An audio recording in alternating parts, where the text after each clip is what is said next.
신성고 고1과학 학교별 분석을 해보도록 하겠습니다. 저는 A학원에서 과학을 가르치고 있는 김기현입니다. 반갑습니다. 일단은 그 신성고 고1과학 커리큘럼을 먼저 확인을 해볼 건데요. 기본적으로 이제 신성고 특징이 뭐냐면 고1 때 보통 배우는 과목이 이제 통합과학인데 우리 신성고 친구들은 학교 선생님들이 큰 의지를 갖고 고2 때 배우는 화학원을 고1 때 진행을 합니다. 즉 통합과학이라는 과목하고 그 다음에 화학원이라는 과목을 1학년 때 동시에 진행한다라고 생각을 하시면 되고요. 어떤 차이를 좀 느끼시면 되냐면 통합과학은 어쨌건 일주일에 3시간씩 수업이 진행이 되는데 화학은 일주일에 2번밖에 진행이 안 됩니다. 그러다 보니까 화학이 수능 과목임에도 불구하고 일주일에 2번밖에 수업을 안 하다 보니 여기 있는 화학 파트에 진짜 심도 있는 깊이 내용을 1학년 때 하기가 쉽지가 않거든요. 그런데 통합과학 자체에 화학적인 내용이 화원하고 연결이 되다 보니까 통합과학에 나오는 화학원, 다시 화학 내용을 화학원에서 많이 가까우는 그런 형태라고 생각하시면 되겠습니다. 요 커리 자체는 굉장히 좀 공부를 열심히 할 수 있는 친구들한테 하는 그런 커리인데 우리 신성고 친구들한테 큰 기대가 많은 학교가 되겠습니다. 그래서 제가 학교별 시험지를 좀 보여드리면서 시험 출제 유형이 어떤지 좀 말씀을 드릴 건데요. 일단은 신성고는 시험 문제 자체가 뭐 정말 죽을 만큼 어렵거나 사실 그러지는 않습니다. 대신 어떤 유형의 문제가 나오냐면 보시다시피 수능 유형으로 문제를 냅니다. 그래서 수능 유형의 문제라는 게 뭐냐면 어떤 문제를 준 다음에 답을 골라라가 아니라 이렇게 보기를 주는 거죠. 그래서 뭐 기역, 니은, 디귿 이런 식으로 골라내라라고 하는 건데 신성고 시험만의 특징이 뭐냐면 지금 보기를 보통 이렇게 4개를 주고 있죠. 대부분의 문제가 이렇게 보기를 4개를 주고 있는데 보통 수능 문제라면 3개에서 끝납니다. 그럼 이거를 뭘 의미하는 거냐면 4개가 나왔다는 얘기는 학생들로 하여금 정확한 문제풀이가 되지 않으면 못 맞추게끔 되어 있다는 거죠. 즉 문제가 내용이 쉬울지는 모르겠으나 문제 자체 유형이 좀 어렵기 때문에 선행을 안 한 친구들한테는 좀 괴로운 그런 시험이 될 것 같습니다. 그래서 여기가 이제 화학 파트에서 통합과학 내용인데 화원하고 연계된 부분이어서 이렇게 좀 어렵게 나온 편이고요.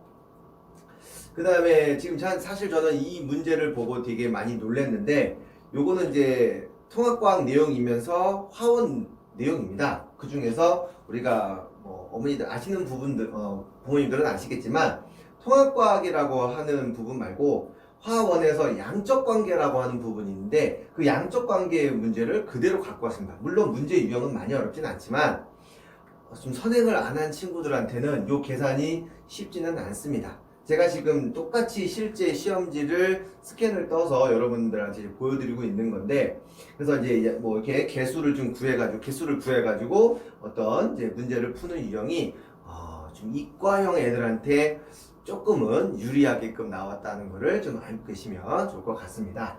그리고 제가 어쨌건 통합과학에서 물리하고 화학이 좀 문제가 어렵게 출제되는 유형이다 보니까 제가 물리 문제도 갖고 왔는데 제가 뭘 보여드리려고 했냐면 여기 있는 물리 문제에서 그래프 문제는 정말 유명하게 많이 나오는 형태인데 이렇게 꺾어진 그래프로 이렇게 문제가 나오면 친구들이 조금 어려워하죠. 그리고 아까 말씀드렸던 것처럼 보기 유형을 이렇게 4개를 준다는 겁니다. 그러면 신성고 친구들한테 통합과학이라는 부분이 어떻게 나오느냐 정리를 살짝 좀 해드리면 선행이 좀 많이 필요하다라고 저는 보여집니다. 말씀드린 것처럼 문제 자체가 막 어려운 게 아니고 좀 깊이 있는 내용을 좀 다루다 보니까 학교에서도 좀 공부를 좀 많이 시킨다고 보여드린다고 생각하시면 될 것 같습니다.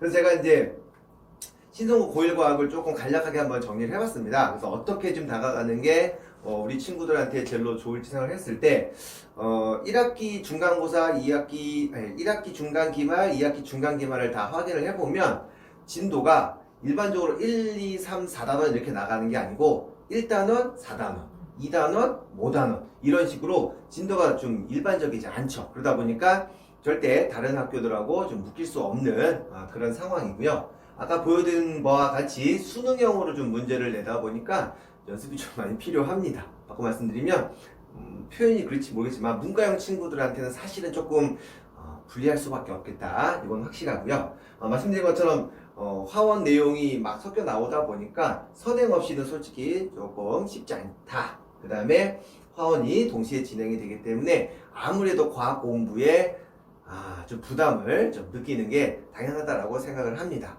그러면 이렇게 신송고 친구들을 어떻게 좀 관리를 해야 되는 게 맞습니까? 과연 그러면 김기현 선생은 어떻게 친구들을 좋은 성적을 낼 수 있게 노력합니까? 라고 했을 때 저는 기본적으로 1년치 커리를 빨리 좀 파악을 하는 편입니다. 그래서 1년치 계획을 짜고 그 계획에 맞춰서 친구들을 이제 공부를 시키는 편이고요. 또 그에 맞춰서 저희가 엄선된 자료를 통해서 친구들 연습을 많이 시키죠. 그래서 기본적으로 개념 교재가 있고 문제풀이 교재가 있고 그 다음에 워크북이 진행이 됩니다. 이렇게 세 권이 진행이 되면서 시험 때는 시험 대비 교재 워크북이라든지 그런 걸 통해서 연습을 많이 좀 시킨다고 생각을 하시면 되고요.